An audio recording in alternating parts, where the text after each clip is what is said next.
There you go, Robin. Thank you, Howard. There you go. Hey, I got to tell you one other thing. You're probably going to bring it up in the news. I'll wait. What? I'm going to wait till you bring it up.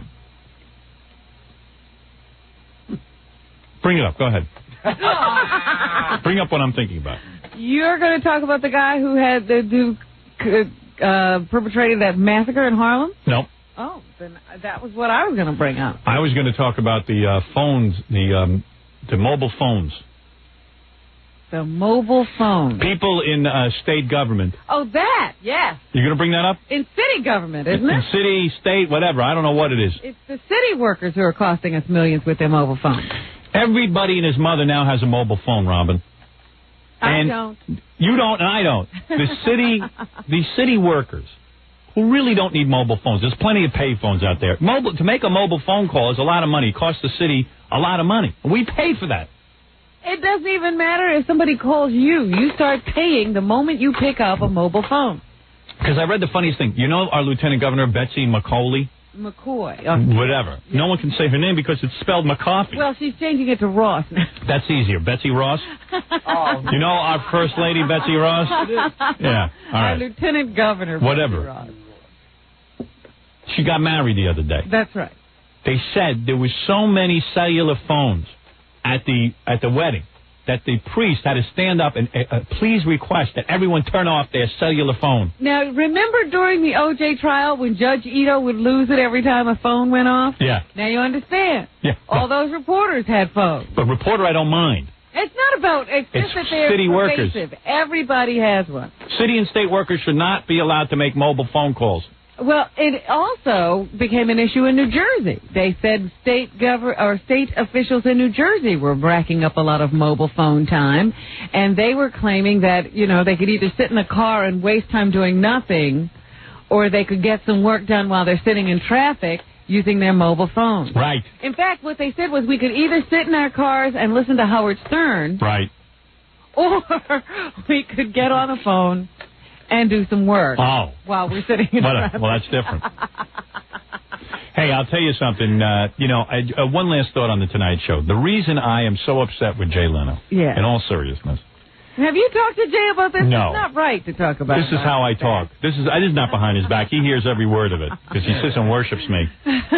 The reason I'm upset about the Tonight Show is that, think about it for a second, 99% of the people who come out on that dopey show, they walk out and they are interviewed. They sit there like robots and gloms and wait for Jay to ask them a question, and then they kind of go, oh, blah, blah, blah, blah. I go on that show. I plan a presentation that not only gets them huge ratings.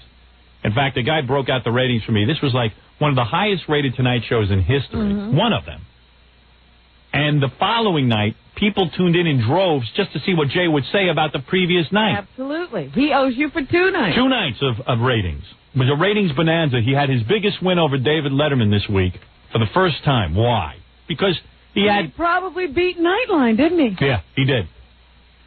And I come on there, and I plan a show with models and whole routines. I come out there, I give this guy excitement. And I go through all this, and I don't know why I go through it anymore. I really don't. I don't need it anymore. I get hooked into these shows because I'm promoting a stupid book. But I would never. I would never do these shows. If you notice, for the past year, I haven't been on any shows because if I don't have something to promote, I would just as soon sit in my house and entertain you-know-who, me. I like to spend 100% of my time entertaining me. That's who I'm busy with. And that is true. Gary, get Morty on the phone so I can tell him how lucky he is that I'm coming on that show, that David Letterman show. I'm going to tell you something, Robin. There is nobody who sits and plans these shows like I do. Oh, absolutely. You're absolutely right. And Jay Leno does not appreciate it. That's what pisses me off. These guys all sit there night after night with the same stupid show. They get a guy who comes on there. I got things going on. I got books I'm pulling out. I got girls. All hell's breaking loose. For once, something interesting's happening. And this guy's like, I don't know if I should do this. I don't know. I don't think it's going to air. It'll all be cut. Meanwhile, none of it was cut. I was right. The only thing that was cut was Jay walking off the show, which he should show. I can't do this anymore. I quit. I'm not going on the Tonight Show again until he shows himself walking off. That pussy. Oh. That pussy. Pussy. And I guarantee you he's lost a lot of fans as a result of this, and I'm going to bring those fans back to Letterman. What kind of rat think he is? Nobody appreciates hard work. And the New York Times can eat me and suckle me and suckle it until it's dry. And you can too, Robin. Yes, sir! I have no such desires. I don't know about that. Police. I have no such desires. All right, now what news did you have to bring up? Oh! What is it, Gary? I tried to get Morty on the phone, but after all these years, he finally realized that he changed his number. He changed his number. Oh, we don't even have his number anymore. No. Yeah, well, tell him I lost his number. Don't let him know that we lost his number. I mean, that he changed his number. Whatever. This is a very sad story today. I thought. What, Fred wrote something? No, that would be a happy story. That's right. Sure. But a guy named Darren Robinson Who's is that? no longer with us. Oh, I know who that is. He was a member of the Fat Boys. Yeah, A rap group that was around a couple of years ago. I was a big fan of this. Big in the 80s. Yes. He fell off a couch That's how Jackie died. and died. Oh. I heard about that. Yes, he was 450 pounds. And he fell off his couch. And he, I guess, was sleeping or something and must have rolled off the couch Wow. and just died. So they spent about 45 minutes trying to revive him. You know, his brother got a call from someone, and he rushed over to the house, and they tried to revive him, but they just assumed that once he probably was one of those guys who couldn't sleep in a bed at 450 pounds. Hey, Robin. Sleep sitting up. Forget him. I didn't even get flowers and candies from the Tonight Show. Oh, to dear. thank This me. time they didn't send you a basket or anything? Nothing. I haven't received a thank you for the highest ratings. They usually do that. And let me tell you about this fat boy. Oh, dear. Let me tell you about this guy. You know, I see these shows sometimes where fat, obese people come on and they try to convince you it's healthy to be fat. You ever see this? Now fat people are going around saying, you got to be... I like my fat. I like my fat, it's beautiful, and it's healthy. I exercise every day. It is not healthy. When you are 400 pounds, the size of a couch, that you can't even fit on a couch to sleep, it is not healthy. Here's a young guy, had a little career going and everything, and now he's dead. It's not healthy. You can't watch these shows and say it's healthy. Well, we don't know. They're doing an autopsy. Maybe there was something else involved. But right now it looks like he just fell off the couch, couldn't breathe, and died. We should buy that couch and open up a Fat Boy museum. I'm thinking of doing it because I got to find another business. I'm getting out of this. Anybody want to come in on that with me? There's Fred right away, my partner. Yeah, good for you. They had even made it into the movies. They had a part in Crush Groove in 1986, and then they had starring roles, the Fat Boys did, in something called Disorderlies. It was a flop, but you can sometimes see it on one of those pay channels on cable. Oprah is replacing him in the group. So anyway, I just thought I would say that Darren Robinson no longer with us. Well, I'm going to miss him. And let's take a break, Robin, come back and get some more of your news. And who knows, we're on schedule. We might even get out of here at a decent time today. What do you think of that? That would be novel. Yes. We'll be back right after this. You're listening to The Howard Stern Show. 97.1 The Eagle. It's The Howard Stern Show. Here's Howard. Join us on the E! Show tonight. Guess Who's the Criminal, Part 1. Oh. It's a great show. Don't miss tonight's must-see episode when I attempt to prove my uncanny ability to identify persons with a criminal history just by looking at them. You never continued.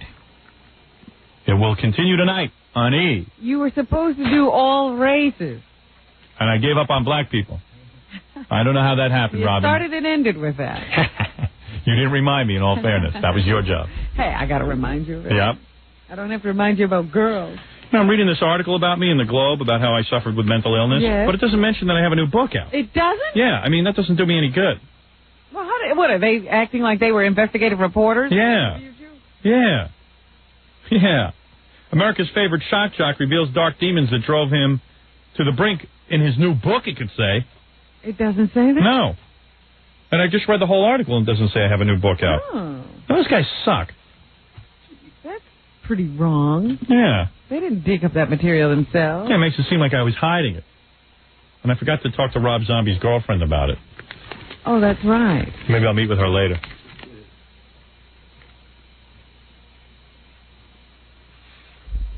Very well. Well, you know what I think is kind of cool in the newspaper now? Every day there's a different picture of Hugh Grant standing next to his girlfriend. You know, the guy who got the sodomy or fellatio? He was with a prostitute. We know that for sure.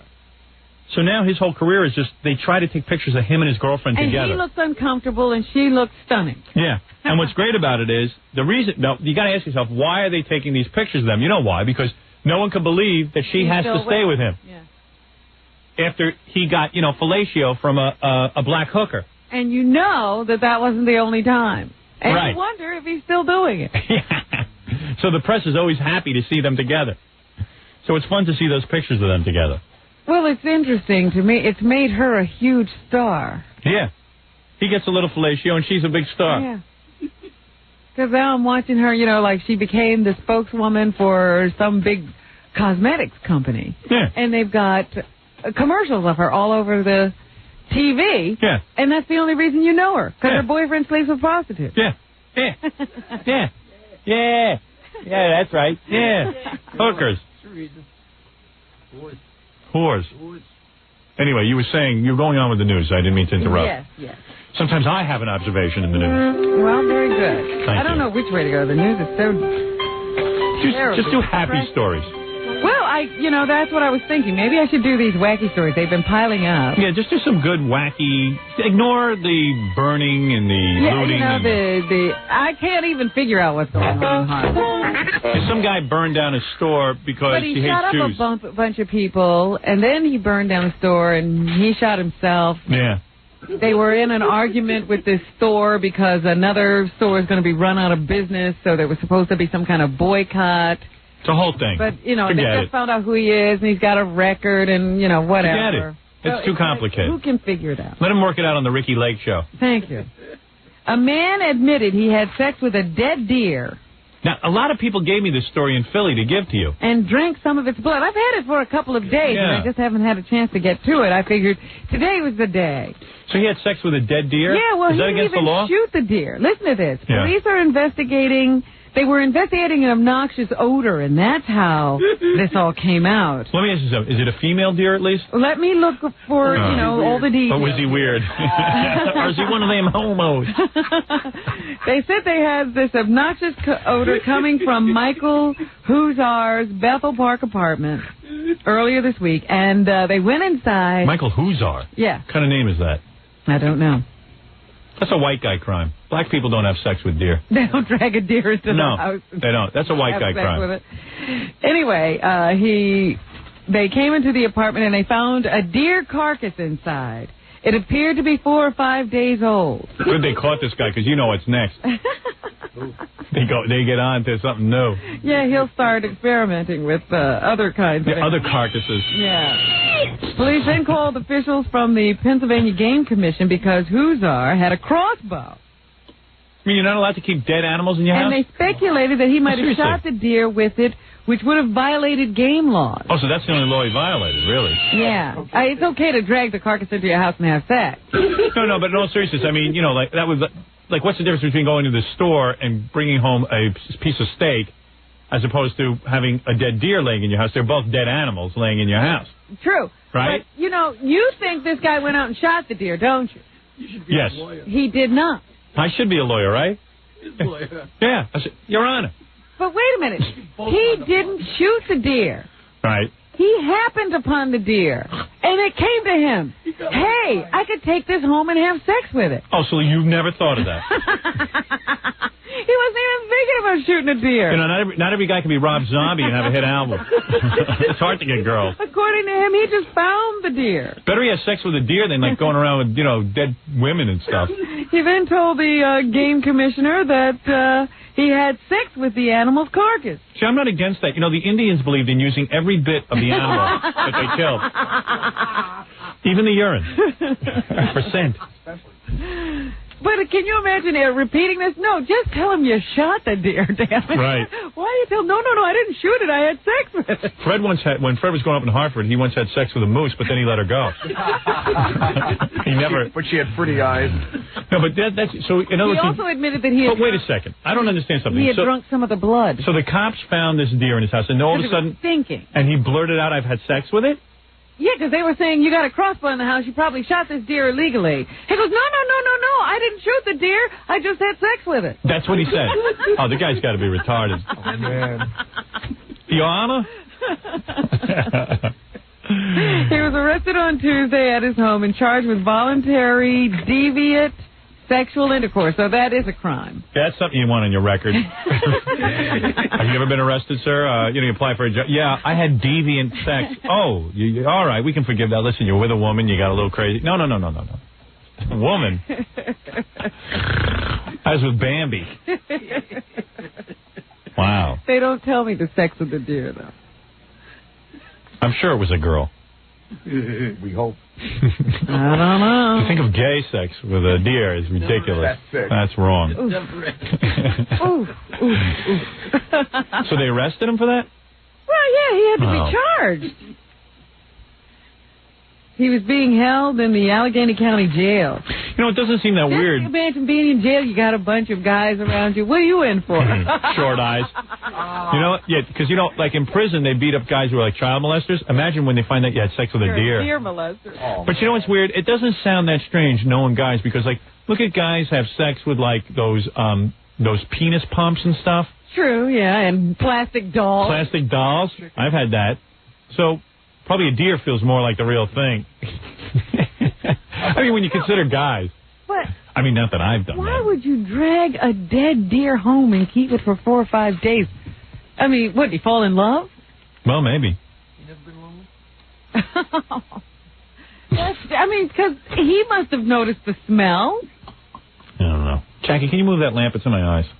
What lamp? He's got a lamp that he has by him. Oh. Thank you. Is that better? Yeah, thanks. I just thought that was one strange story. Oh, you're right about that.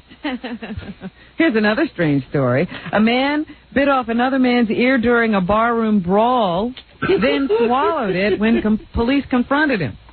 Wow. And the guy probably wants his ear back to see if they can reattach it, so they're probably waiting for him to excrete it. Stephen Sutton still had the ear in his mouth when police arrived and refused to spit it out. Wow. The whole ear.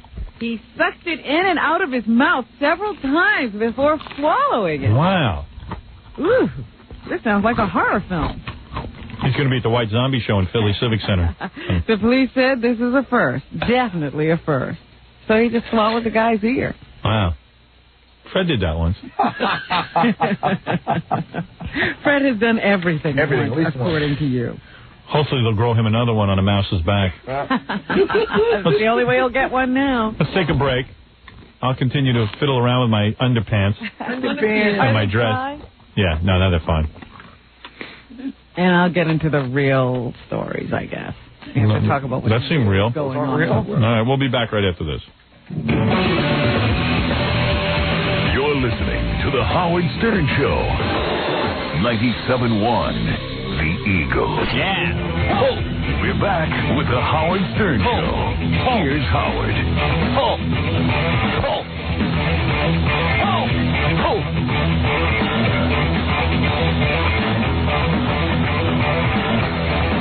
Show tonight. Guess who's the criminal, Robin? And let's get back to news. All right. Speaking of that Harlem incident, it happened on Friday. Big shooting and fire at a Harlem store that was the scene of a lot of controversy because it wanted to expand into the business of another store. Yeah.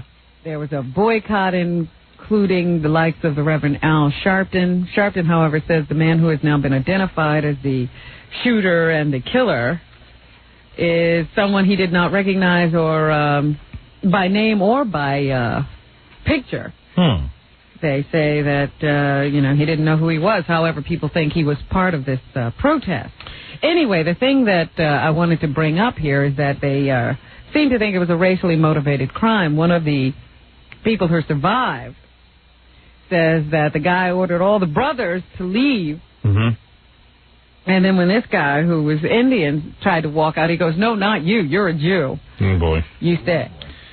Well, the Jews rioting today over this? No. Look. I don't know if that's a pertinent question. So let me get this straight, because I really don't understand the whole thing. So let me ask a couple of questions. Reverend Al Sharpton is up there in Harlem boycotting this business because it's Jewish-owned? It is expanding and running a black business out. Some next door business is going to have to leave for whatever reason. So in other words, he's going to intimidate businesses that are doing well. Like, why is it their fault that they're doing well? In other words, you have to purposely do bad so that the black business will do well? Even if you're doing well, you cannot grow. Right. Because you might grow into somebody else's business. Has Reverend Al Sharpton ever worked a day in his life? Has he ever... Well, that's a silly question. Yeah, has he ever... It's rhetorical. Has he ever actually worked at a business where you try to make a living and try to do well? And what is Reverend Al Sharpton saying? Does he want all of the white-owned businesses to leave Harlem? You know, you're damned if you do, you're damned if you don't. If a white man opens a business up there... If he was trying to leave, he'd be bad. Right. If he's trying to expand, he's bad. What is it that the Reverend wants there? That all decent businessmen should leave the Harlem so that it can be a wreck, so it can be like Newark, New Jersey, where black people can't even find a supermarket to shop in because all the white businessmen left? Well, there's always this argument that somehow the black businesses or the businesses in the black communities are taken up by other people, and then they take their money out of the community. Yeah. Well, so what? So open your own business. Who's stopping you? You know, for God's sake. It's very old argument. And this form may or may not have any merit. Who knows? And this form of racketeering, which is what I call it, where a bunch of people, so-called reverends, get together and start boycotting businesses because they're expanding, is absolutely despicable. Yes. Your dad's on the phone. He wants to talk to you. Good. Hey, Dad. Yeah. What happened there? This building is owned by a black church. Right. And they subleased the bottom space to this clothing store. Mm-hmm. Right. At the same time, next to the clothing store was a record shop that's been there for many years. Right. Now, the lease on the record shop is up. And also, the church decided to renovate the place, and they're taking the clothing store and they're moving part of it. They're taking over the record shop to make a larger store. At the same time, they offered the record shop a different location, which they refused to take. Right. Now, this is a normal real estate transaction. It happens every place and everywhere. Well, what does Reverend Al Sharpton have to do with it? Nothing. That's the crazy thing about this. Nothing was done outside of normal real estate practice. Right. But he wanted to look like a hero. And it had nothing to do even with the white ownership, because the building was owned by a black church. Right. But they're blaming Freddy's. Right. Well, because there's a white man involved. Black church is doing this. They're blaming... Well, that's the Reverend Al Sharpton. That's because they don't even know the facts of the thing, and they weren't even involved. All they know is that the man had a store there for 20 years. And what happens is they get this guy, this lunatic, completely revved riled up. The white man is killing him. The Jews are killing him. Everyone's beating him up. There was no reason for them to picket there. In fact, the association, this is normal practice that's done in real estate, and they give them another location. What's the big deal? So you go block... Right. Yeah, nobody's ever changed locations before. Right. And probably the record store's holding out because they're looking for a little money themselves. And all the people that were killed in there were Latinos. Right. Yes. Young people, 19, 20-year-old people who had nothing to involved with this whole thing. I mean, it was a whole ridiculous thing, and they have to be careful what they pick and what they do, because they're causing these problems for no reason. Yeah, well, that's Reverend Al Sharpton. Everything gets reduced to race. Listen, I know Reverend Al Sharpton, and you meet the guy, and he's like a really, he seems like a real sensible, you like him. He's a real sensible guy, but he goes out half-cocked, running around with all these causes, and doesn't even know what the situation is, and then when he finds out what the situation is, he still runs around half-cocked because he can't say he's wrong. Listen, he has a limited agenda. That's his agenda. And anywhere he hears there's any kind of problem where somebody is being moved or something, he shows up. Where there are headlines to be had. Right. Exactly. Yeah, it's despicable. Okay. All right, thanks. Meanwhile, things don't get any better when you look elsewhere. In Fayetteville, North Carolina, 2 Fort Bragg soldiers were arrested on Thursday and charged with murdering 2 people in what police say was a racially motivated attack. Stop it, Jackie. These 2 military guys were out drinking, they seem to think, and got a little drunk and I guess because they were together and supporting each other, promoting each other, they seem to have just walked out of this bar or establishment where they were drinking, randomly found a couple of black people and killed them. It all starts with drinking. That's what they say, Howard. Malcolm Wright Jr. and James Burnmeister. Yes, both with the 82nd Airborne Division, were each charged with 2 counts of first-degree murder. So was it 2 white guys who got drunk and went out and killed some black guys? Investigators searched their homes, or searched the home of one of the soldiers, and they found a Nazi flag, a West German flag, a bomb-making book, and pamphlets that appeared to be to describe the white supremacist party. You know, when I was in high school, I used to go over friends' houses sometimes, and whenever I'd see that kind of stuff, I knew it was trouble. You saw stuff like this in friends' homes? No. Oh, I was going to say, who are you hanging around with? I'd rather be caught with a dead deer. Wow.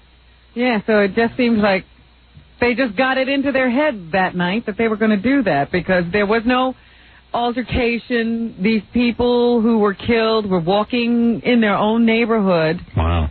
So it was a... Was Reverend Al Sharpton involved? No. Reverend Al wasn't there for that one. All right. Michael Jackson seems to be getting better. Duh. Like there was something wrong with him. They say he's on solid food. I thought you said when you said he was getting better, he didn't want to hang around with little boys anymore. No. We're talking about his immediate medical condition, not his long-term situation. They say yesterday they banned all visitors to give him an opportunity to rest. But his condition was upgraded from serious to stable and improving. It's a miracle.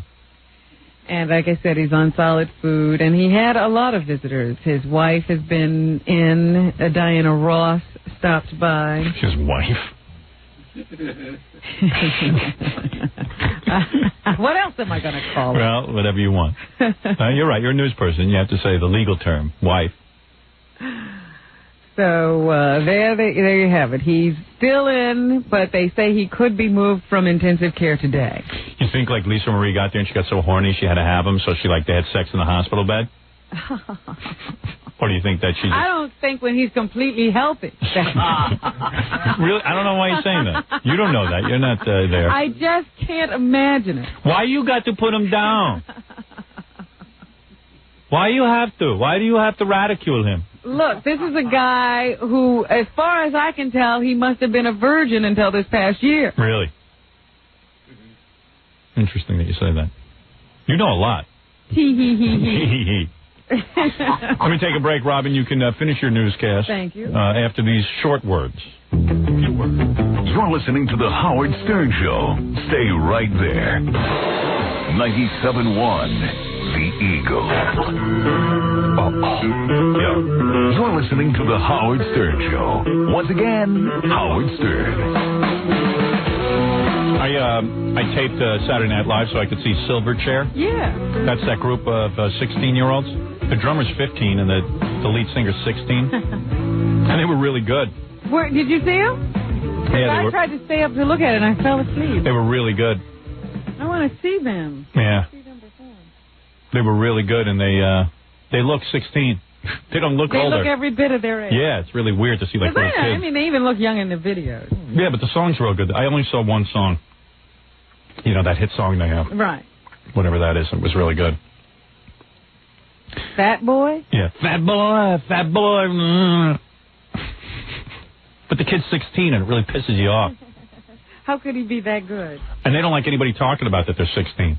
I know. They sort of try to hide them even in the video. Well, it's sort of not cool. It's almost like Dino, Desi, and Billy, you know? It's like two little punks Is this up a flash front. in the pan? And the drummer's 15. He's barely, he was born 15 years ago. Now he's a rock star. But you can see, like, the lead singer doesn't even shave. And he's got baby fat. But they're real good, so... But it does bother me that they're 16. I know what they mean. Can't get into it. Yeah. I have the album and everything, and I really dig the album, but it is in the back of my mind that they're 16, and I go, they got to be shallow. These lyrics can't mean anything. They be writing deep songs. Right. Singing them. But they're doing it, so. Who am I to pass judgment? I pass judgment on everyone. But anyway, Robin, let's finish the news. All right, where was I? Oh, O.J. Simpson. There's a... You got a problem with him? Lot. Really? There's an article in the tabloids this week. That he killed 2 people? No, that O.J.'s daughter is terrified of him and haunted by nightmares of her mother's grisly slaying. Gee, who would have guessed that? You're talking about the little white kid.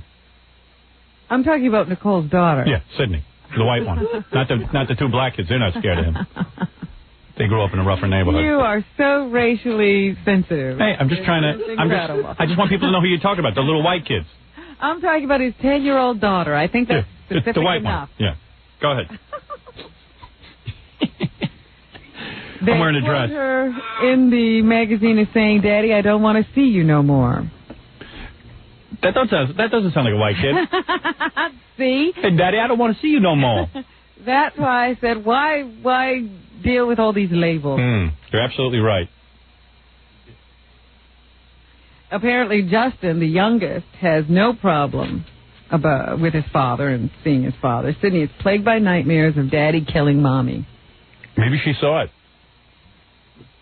She's expressed these views in talks with Orange County social workers. Can you imagine O.J.'s kids go to Orange County social workers? Like they can't even afford a therapist or something? No, I'm sure that the state is involved. Oh, I see. In terms of, trying to determine what's going on here. Usually the social workers are the ones who give the kids over to the parent anyway. But they're expected to be involved in the upcoming civil trial against her father, according to the Star. I was thinking about this whole thing. You know who should write a book about this? The little kid, the 10-year-old. I'd buy her book about her nightmares of her father. She was in the house sleeping that night. I want to read her story. $4.8 million I'm offering right now. You'll publish that book. Yeah, I would like to publish that. By Sydney Simpson. The one thing you didn't mention in the cell phone story is, this blow-up headline they have here. Critics contend it's not unusual to see city officials with cell phones pressed to their ears just a few feet from regular telephones. Yeah. They prefer the cellular phone to the regular wired phone. I got to get that kid to write a book. I'm telling you, there's money in that. See Dad. See Dad kill. See Dad kill Mom. See Dad kill Mom's friend who was just delivering some glasses. See the ice cream melting on the counter. See the cops collect tons of evidence and my dad still goes free because the country's racially screwed up. I'll write the book for her. She just has to sign her name to it. What else is in the news, Robin? Anything? Or Yes, Max Kinkle has finally made it into David Hinckley's column. He was lobbying to do so. Max, the man who does the overnights here at K-Rock right now, is lobbying for a contract with K-Rock. It's funny that David Hinckley would write a nice column about Max Kinkle. Yes. But me, he can't think of anything nice to say. There's nothing to react to with Max. Max is perfectly good. We have no idea what Max thinks or does. Right. That's good. We like that. Yeah, we like that. David Hinckley's a big fan of that. While WXRK is in no hurry to pick a permanent host for the wee hour shift. Why should they be? Max Kinkle is lobbying hard to make them do so. He's been doing the 2 to 6 a.m. K-Rock spot, left vacant by the death of Allison Steele. Can you really get a good contract if you have to beg the station to get the listeners to call in to give you a contract? Are you really in a good bargaining position? He sounds like he enjoys it. He sounds like a logical lead-in to Howard Stern. That's what Hinckley writes here. Well, Hinckley's a program director. Didn't you know that? He's programmed a lot of successful radio Not stations. that you need any help, he does throw in. Right. And he sounds like he's deep into politics these days. A bulldog on veterans issues, and no fan of Bill Clinton. Well, I'm a big fan of Max, so I hope he does get the lead-in show. I could use him as a lead-in. Well, this morning I heard Max ranting on the air that they want pressure, so he's going to give them pressure. Well, you know what? I don't think anybody knows he's ranting on the air. It's up to us to play it. I'm going to play it tomorrow. I'm going to invite Max in here, and we'll play his rant. Good, because he's been mounting this campaign, and I think it's falling on deaf ears. Tom Cusano deaf? Well, they have Andre Gardner, our program director. Oh, Andre. Oh, yeah, I didn't know his last name. In the paper, Andre. and he says, I don't feel any pressure to make a decision. They think Max has done a fine job filling in, and he's one of the candidates. Wow. Maybe Max ought to just toe the line a little bit. I'll advise him tomorrow. Well, yeah, you try to figure out what he should do. All right. But he's been carrying on for a couple of weeks now, and finally got into the column in the newspaper anyway. Robert, should I spend the rest of the day thinking about what Max should do, or should I just spend a little time on it? I think you ought to ponder, yeah. I see, okay. I think this is a tough one. Yeah, well, we better go home then, because I have to go think. Also in the news, Spike Lee is coming to TV.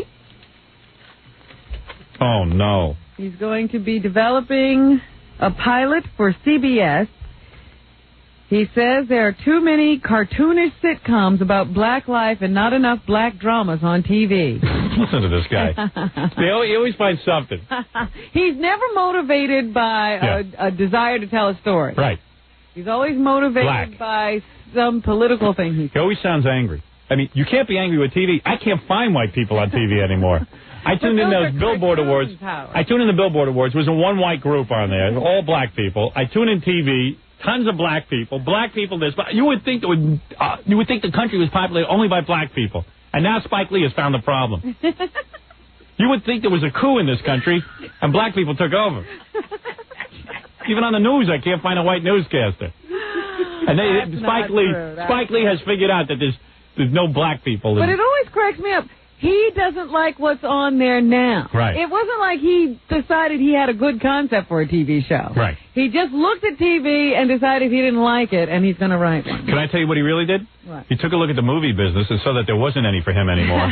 And no one's willing to finance that garbage he puts out, and now he's got to go to TV, where his show will bomb. This is a sure sign that it won't make it. Because black people never watched his movies. They reject his movies. It's always funny to me that these TV shows that people crusade and campaign for, the reason they have to crusade for them is because nobody's watching them. Of course. You see things clearly. It's Fred who doesn't. Well, he says he's working on a pilot called Slim's Table that looks at older black men who gather every day at a Greek restaurant and talk about life. Hey, you know what that's called? Do the Right Thing. The same movie. It's those guys who sat across the street from the pizza parlor? First he ruins movies, now he's going to ruin TV. Then he's going to come into radio, I know it. There's not enough serious black radio shows. This is a drama, but it doesn't mean that it's devoid of humor. I see. And who's going to write the humor? No. He says, I look at all these comedies, and I won't name names, but they're not about us. Mm-hmm. So there. He's now going to fix everything. Well, good. We'll see how long that lasts. Guarantee I give him 3 weeks and they throw it off the air. Guaranteed. He cannot write a commercial success. He took the greatest story in the world, the story of Malcolm X, one of the greatest leaders of all time. You told me you liked that movie. Didn't like it. I lied to you. Yeah, I like it if I'm on acid. Tell the truth. I do not like it. Here off the air, and you told me you liked that. No, I did not. I would tell you right now. Fine film. Nope. I said it was his best film, but that don't mean it was good. It was just an hour and a half too long. Go ahead. He fell in love with his own work. I'll change history now. Sure. They're changing the lineup on whatever night Roseanne comes on. Tuesday. Instead of her usual time slot, they're putting her on at 9:30. Why? Why? Because two characters on the show, one of them played by Sandra Martin Bernhardt? Mull. Oh, Martin Mull? Is getting married. He's going to, he's a gay character, and he's going to marry another man on the show that night. So they want to move it to 9:30? So instead of its usual time slot, they're flipping it with Coach and putting it on at 9:30. What if Coach gets married to a man? What would they do then? I mean, is there making out or anything? They have a real dilemma. Just two guys getting married? They thought that the adult humor within the show was more appropriate at a later time period, where there are fewer children. Police. They should have an all-fag night. That's what I say. Go gay the whole night. All fag TV. I got no problem. Friday, somebody. Fag Friday. Can't miss TV. FTV. Must see TV. Right. Well, yeah, they've decided that's a little too adult to be on earlier in the evening. Cookies Tuesday.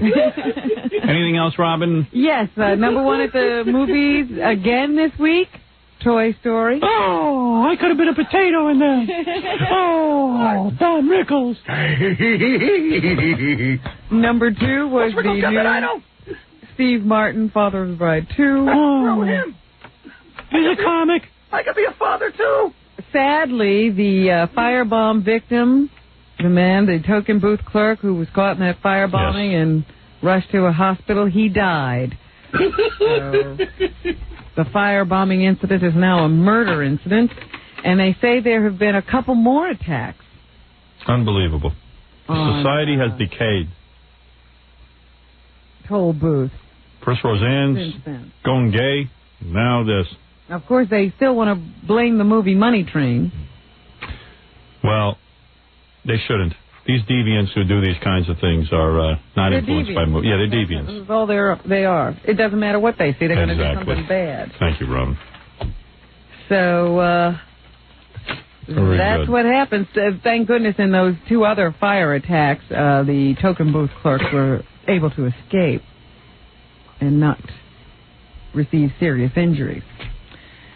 So that's what's happening. Thank you, Robin, for that very thorough and informative report. Also, tune in the E! Show tonight. Guess Who's the Criminal, Part 1. You do not want to miss this.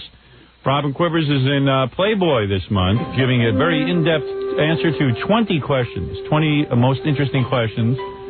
When you read it, you will not believe what you see. Oh, stop it. You believed every word of it, didn't you? I didn't believe a word of it. Also, my book is on sale. It has become the #1 Christmas gift of all time. Yes. Read it and learn. Jackie the Joke Man Martling. Last 3 days to get his 90-minute video. Who Farted I Smelt It? Only $15 plus $4 shipping and handling.